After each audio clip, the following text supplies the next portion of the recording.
Hey, it's Kevin DeWitt here and welcome to another plugin knowledge session. In this session, we're going to continue on with the PSP InfiniStrip plugin and check out the special modules.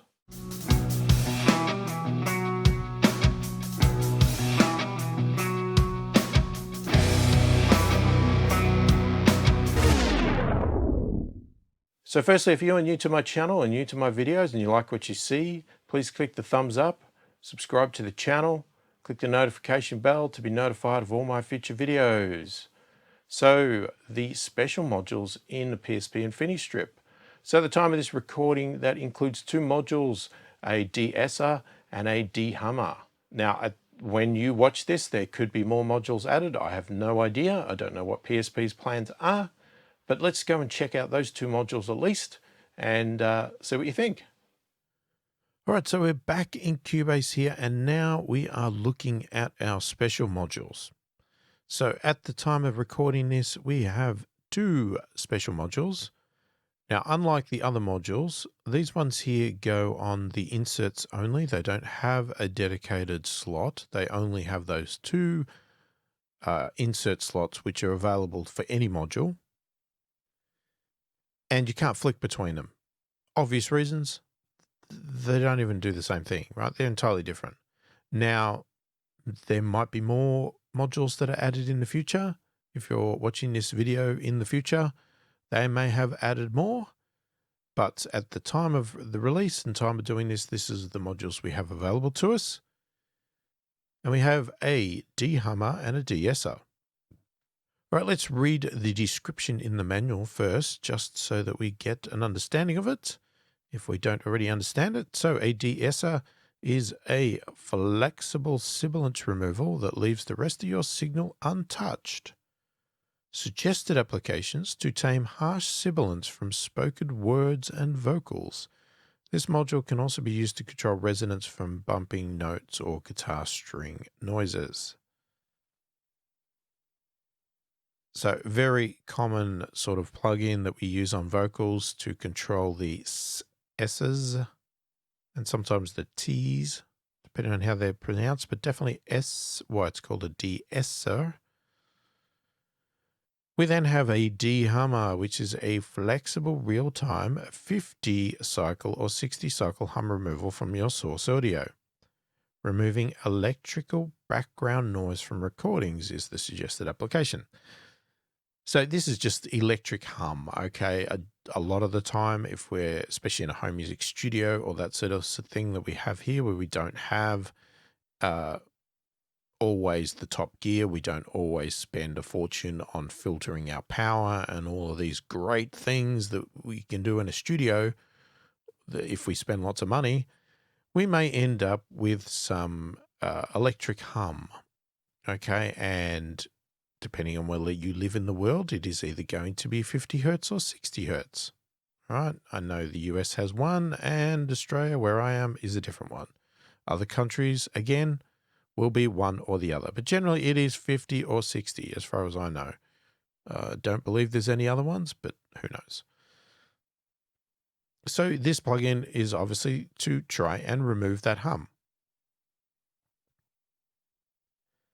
So we'll go through the controls here. So we've got in our de-esser, we have the frequency knob that adjusts the resonance frequency of the sibilance detection filter. So what frequency are we listening for those S's? The reason we have a different frequency range is because it depends on your voice. Females generally would be higher than males. Depending on the voice you have. There are some males that may be higher than females. It all depends, right? We have a Q, which adjusts the filter resonance around the frequency set with a frequency knob. So in general, a good technique is to start with a wider Q, which is lower, to roughly dial in what range works on your source material, and then slowly raise the Q until you get the narrowest, highest Q setting that removes the offending sibilants. So it's obviously the width of the shape for what it's going to be cutting frequency. So think of it like an EQ setting, right? Like a bell shape. You set your frequency, you set the EQ, the width of it, okay? We have a gain reduction meter, so we'll see this move every time it goes to reduce. So a de-esser, it's sort of like a dynamic EQ in a way. You set an EQ range, and then it works like a compressor in that regard and pulls down those frequencies, lowers their volume when they peak too high. Okay, you can do the same thing with a dynamic EQ if you set your range right. But this is a dedicated plugin purely for de-essing. Okay, we have a sensitivity knob, which adjusts the sensitivity of the sibilance detection filter. The higher the sensitivity value, the more pronounced the compression. So I guess that sets how much compression you're doing. We have a range knob, which adjusts the maximum amount range of the de-esser. So they say judicial use of the range knob will help prevent overcompression of sibilance, which just sound weird. A typical effective range setting is about -6 dB. Okay, we will see what that does, but I think generally that determines, how the sensitivity and range sort of go hand in hand about how much you can pull down. I think -6, that's it's like a limit. I think it's -6 dB is the maximum it will pull down. So this determines how sensitive it is, like how hard it will hit it, but we're setting a maximum amount of compression will apply, which is -6 dB. We won't allow it to do any more gain reduction than that. Now, if you overdo a de-esser, you will give people what it will sound like they've got a lisp, though they can't say any F's like that because you have de-essed it too hard and their S's get removed and they sound like they got a lisp. So you got to get that right balance between not having the S's peek out and blow your ears out, but also not making them sound like they are Daffy Duck. Okay, we have a ratio. So again, as I said, it's very much like a compressor, but with a frequency range, like a dynamic EQ. But we are limited to either 2:1 or 4:1. So again, this is going to just determine how hard we are going to be hitting those S's. In the mode button, this selects a full band, horizontal, or a split band, crossed curve. You can see by the diagram there. So in full band mode, the entire bandwidth is compressed when a sibilant is detected. So hang on, let me just read the rest first. So in a split band mode, only the frequencies starting just below the detection frequencies are compressed when sibilants are detected. Okay, so this can determine how natural or unnatural your sound sibilance causes, right? And you're just going to have to play with this to get the right effect. So to give you the example of my explanation of it, if we have it on the full band, what happens is the frequency range detects the S in the range that we've picked. We've set how much compression we want to have with the ratio and everything else. And when it detects an S, it goes to compress, right? So it's going to drop the volume down really quickly. It's going to pull the volume down so that S doesn't peak out. If we have it on full band, what it does is it actually does your entire vocal, all the frequencies, right? From 20 hertz all the way up to 20 kilohertz. It'll pull them all down at the same time, right? Just one flat thing. If we do the split band here, as it's indicated, what it's going to do is it's only going to pull down from just below this frequency value here. So if we've got it set to 6K, it's going to pull down just below 6K and above, right? So it's going to work like a multi-band compressor in a way. It's just going to pull that one band down and it's going to leave all your low end and your mids and everything else of your vocal untouched, not compressed. Now, this is where you need to try it out because you might say, well, surely that is the most sensible thing. Why would you reduce all of the volume of your vocal? But it could make it sound unnatural by doing that because you're changing the sound of your vocal. Whereas if we pull the whole thing down, all we're doing is quickly pulling down where that S hit. We're not changing the character of the vocal. We're not changing the sound of it. We are just pulling that S down and then we're letting go again and letting all the vocal through. Because generally when they do an S, it's just an S, right? So why not pull the whole thing down? But again, you just need to try them to get the right settings there. Right, so we'll obviously play with that in a moment, but let's have a look at the de-hammer settings here. So we have a harmonics knob. It adjusts the harmonic content that the de-hammer detects. In general, you want to keep this in the center position, but if you know that the hum contains mostly odd or even harmonics, adjusting this knob will help you optimize the de-hammer for the specific source material. Okay, I don't know why you would know that it's odd or even, unless you did some analysis of it. So I guess, yeah, generally you just leave it in the middle. The brightness knob adjusts the amount of harmonics that will be attenuated. The higher the brightness, the more harmonics of the main signal will be attenuated. The attenuation knob adjusts how much the hum will be attenuated. The lower the value, the more hum is attenuated, which could result in more obvious sharp artifacts. Yep. Then, as I said, we've got the 50, 60 hertz. So as they said here, I couldn't remember which one was which. I should remember this, but they say 50 hertz is Europe and 60 hertz is USA. 50 hertz would also be Australia as well as Europe. If you actually live in other places than Europe and USA, just check yours out. But you could usually find out by just flicking between the two in monitor mode there, and you'll find out. Then you can tune it. So you can let you fine tune the frequency band. Sometimes it's not exactly 60 or 50 hertz. It can be slightly off a little bit here or there.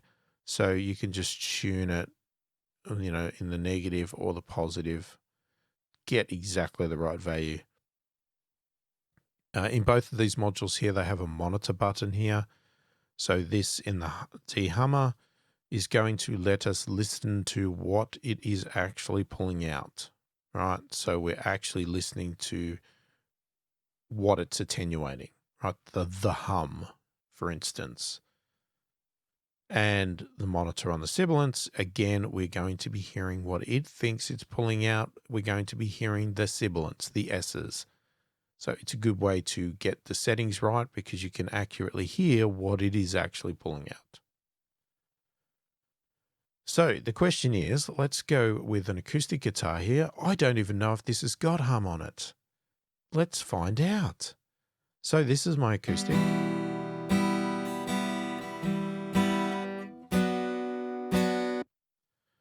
Let's see if it's got hum. Let's go into monitor mode straight away.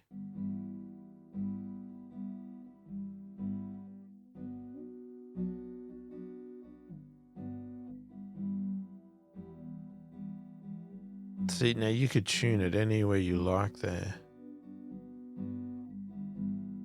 That's interesting. I don't know if I could even hear it in these headphones.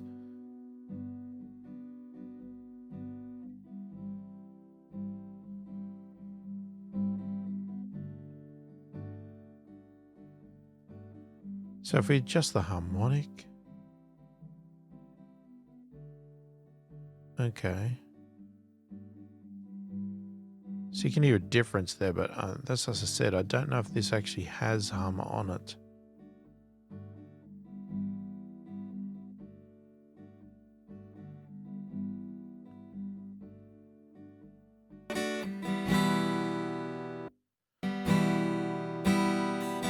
Now, the thing is that an instrument itself is going to have frequencies in that range. So even though it is trying to just get rid of the hum, it's also going to impact your audio because, we have frequencies that are hitting down to 50. You could hear that in monitor. You can hear the guitar.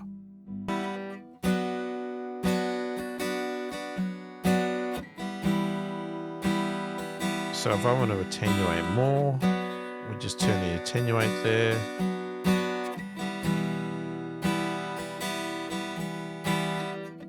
So when I go brighter, you can see there it cuts a lot more. That's less. I'm not sure why you have different settings though, because it seems to be all working together.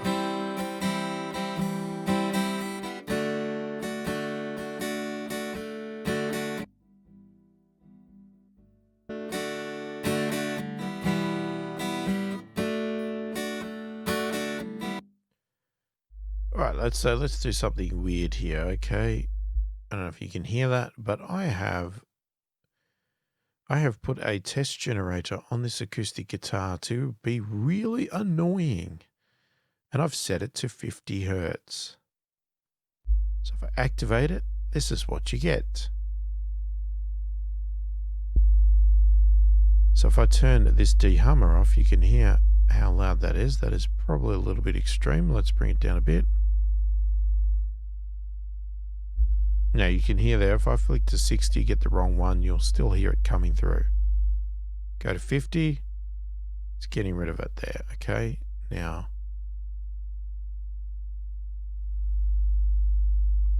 obviously in this case here, it is all odd harmonics.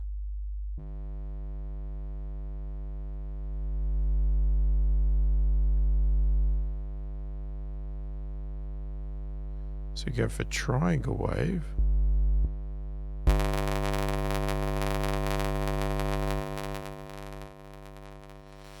That is really annoying.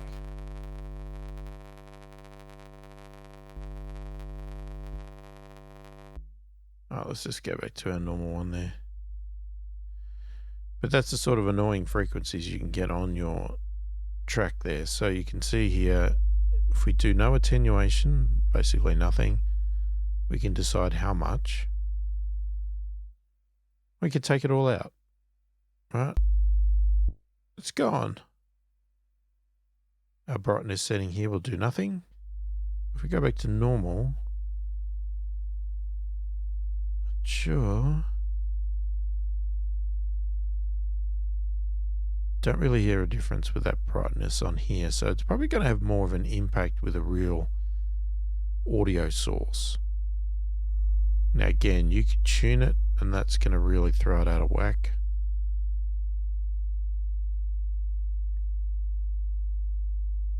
But you could look on here to see if you have any hum going through on your frequency thing and dial it in. So if, let's say this was not exactly 50 hertz and I've got it set to 50 and I'm thinking, okay, it's not working. You could look in your EQ here and just sort of find the middle point here. So that's 47.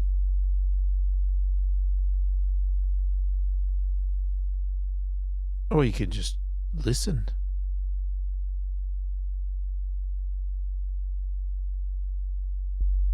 All right, so you can see that's now sort of working again. Now if I take it all away, there it goes. But of course with a set, so if I go for extreme setting here, like I take it all away. Let's now mute that. Let's play our guitar. Now if I unmute this, as you can see, it's doing attenuation.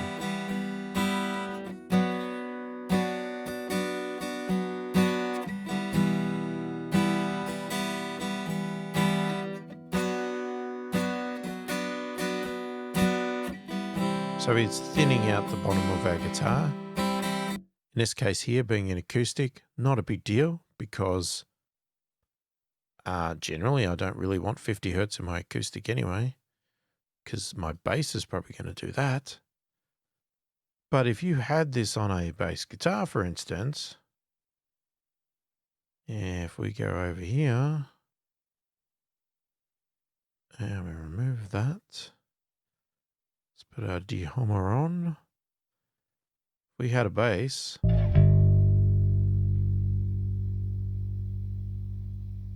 so let's monitor. Now, if I did that, you can hear what it's impacting on.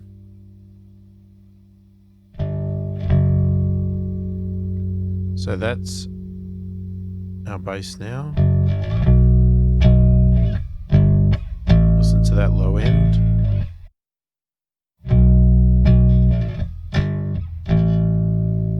Extremely thinned it out. So maybe not what you want to do.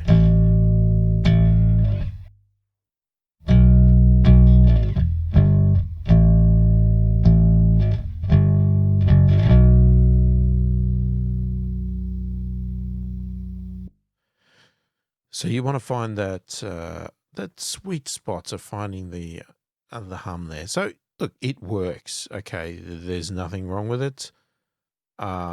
Me personally, if I have songs that are very hummy, I actually use tools like RX to actually get rid of the hum in a lot more detail.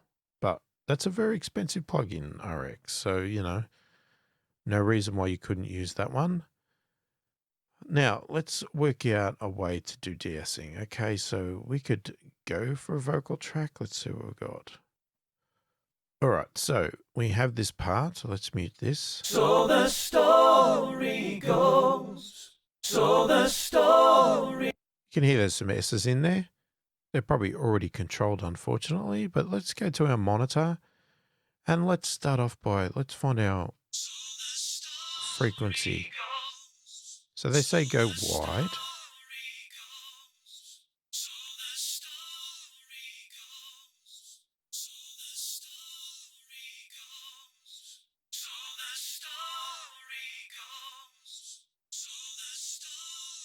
I want to go thinner than that. I want to find the annoying one.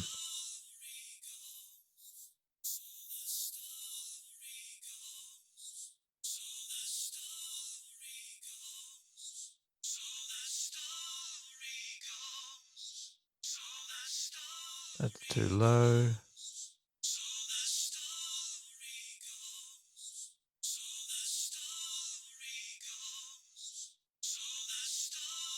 Let's say it's there.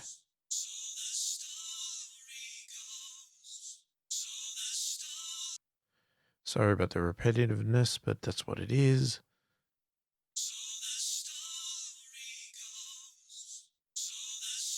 Story goes. So the story goes. Just got to get my ears back in. Listening to that high pitched is annoying. So the story. Okay, so obviously we can set how much ratio we're going to do. So the story goes. So you can see you can see our gain reduction meter move here when the S hits. So the story goes. So the story goes. So the story goes. So the So you can see that hit 3 there. So the story. Bit less from 2 to 1. So obviously 4 to 1 is more extreme. Well, let's go 4 to 1 for now. So let's play with the sensitivity now. The story goes. All right, so the story doesn't do much at all. So the story goes. So the story goes. That's impacting So the story goes. So the story goes. So the story goes. And then you got your range there. So how much can it do? So the story goes. So the story goes. So the story. See how much it can pull down now and how unnatural it sounds. So the story goes.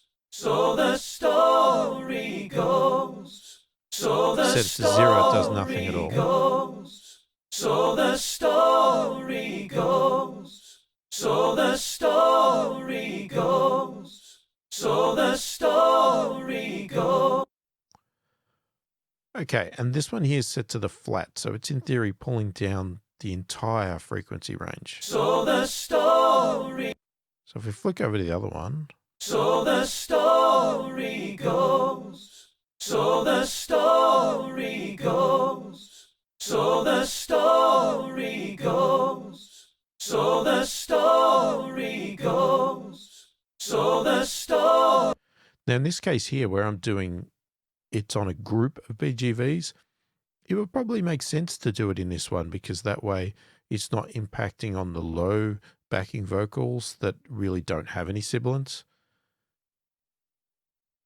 But, you know, generally I wouldn't be doing this on a group vocal. It's just that that's the vocal I have in here. So the story goes. So the story goes. So the story goes. So the story goes. So the story goes. Yeah, really annoying listening to that over and over again. So let's go So stupidly the extreme again. story goes. So the story goes. So the story So this will give you the idea of the So difference. the story goes. So you can hear Story goes. the vocal still sounds So natural. the story goes. So the story Whereas here, goes. you can hear we've basically wiped the top end out and left just the low and the low mids, that sort of thing. So it sounds like we've put a low pass filter on. So the story goes. I mean, of course, So that's the because I'm doing stupid story settings. goes. So the story goes. Whereas that keeps it more natural. So that's why I'm saying, you know, there's a compromise there. But assuming you're not doing a ridiculous setting, then you shouldn't have that problem. So the story goes. So the story goes. Now, the other example that you can do was talking about doing it on, say, guitars, or you could even do it on piano. But let's go, like, they talk about getting rid of guitar squeaks.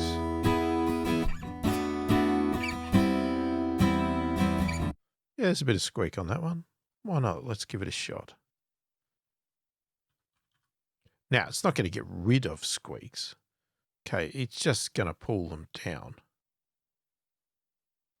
So let's reset that. Let's go to our de-esser, get rid of that, throw that over there. Let's go monitor. Let's have a listen for our squeaks.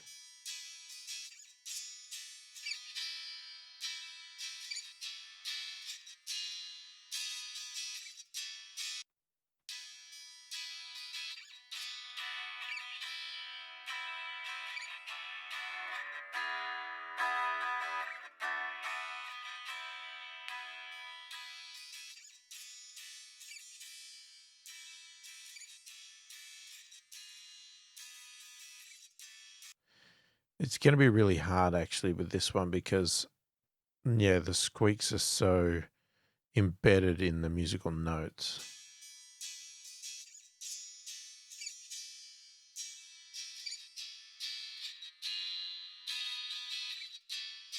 Because it's a squeak on a string, it actually covers a lot of frequency range.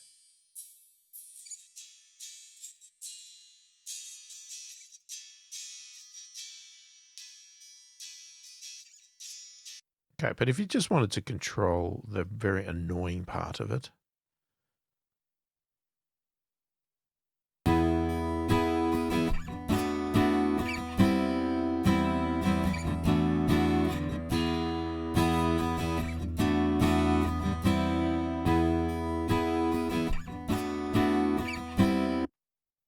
yeah, I don't think it's going to do it.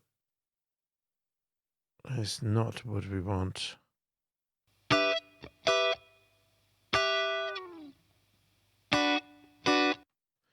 But you could use it on here, say, let's just say there's some high frequencies that are annoying you, right? And they're jumping out a bit too much. Get rid of all these. So let's say you find a frequency.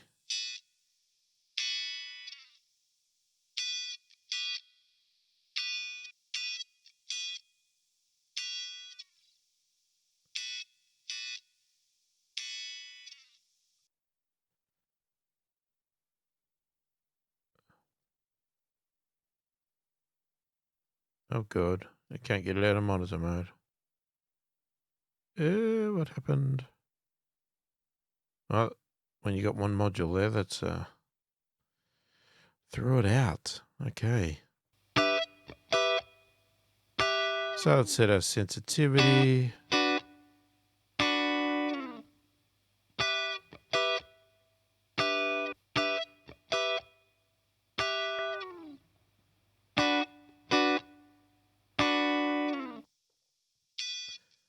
So this is what we're pulling out. Let's say we just find that range really annoying up the top there.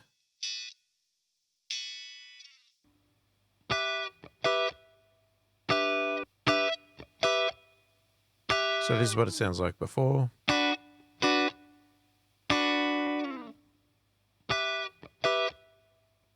So we sort of darkened it up a bit there.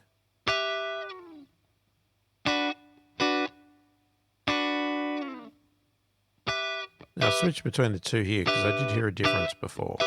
So this is just doing the top end.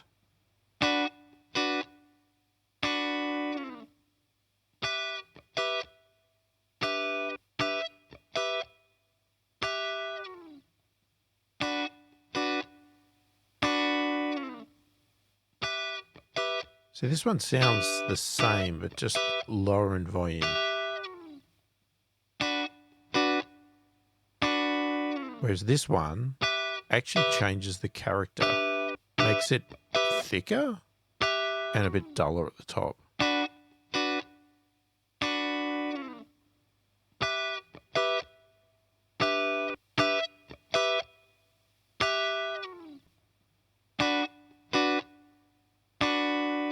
So it could be used for that point, you know, as a sort of a pseudo dynamic EQ where you just want to take off the top end a bit dynamically, you know, based on the impact, and it fattened up the guitar there, right? So you could use it for that if you want. It's a good technique to come out with. Now, in regards to their presets, like they've got just voice 1, right? They're just picking different values. Voice 2, nothing major. There's wind. Interesting. Okay, so they've determined a way to get rid of wind. Drum resonance, or even, you know, a hi-hat here. So they've determined a range to control a hi-hat. And that would be why they've selected this cross one here, so that they're impacting the hi-hat and not impacting the rest of the drum kit as much. All right, so that's the de-esser and the de-hummer. Hopefully you find them valuable, and they are definitely useful in your mixing channel strip there for the entire thing. And it'll be interesting to see if more modules get added in the later days. But I'm not sure what they would add, but, you know, maybe they'll think of something. So there you go. There is the special modules in the PSP InfiniStrip. As stated, at the time of this recording, there was only the 2 modules. Not sure if there's been additional ones since. And if there is, more than likely, I've probably added an update video somewhere on the channel. So go and check it out, or go and see if there is one. Let me know what you think of the 2 modules that have been provided up to date. And also let me know if there's any other modules you would love to see added in this special category that, that you use, that you could see useful in your mixing process. If you have any questions, also please feel free to put them in the comments. Love to help out wherever I can. If you did like the video, please click the thumbs up, subscribe to the channel, click the notification bell to be notified of all my future videos. Hopefully the video has been helpful. I thank you for watching, and I'll catch you in the next one.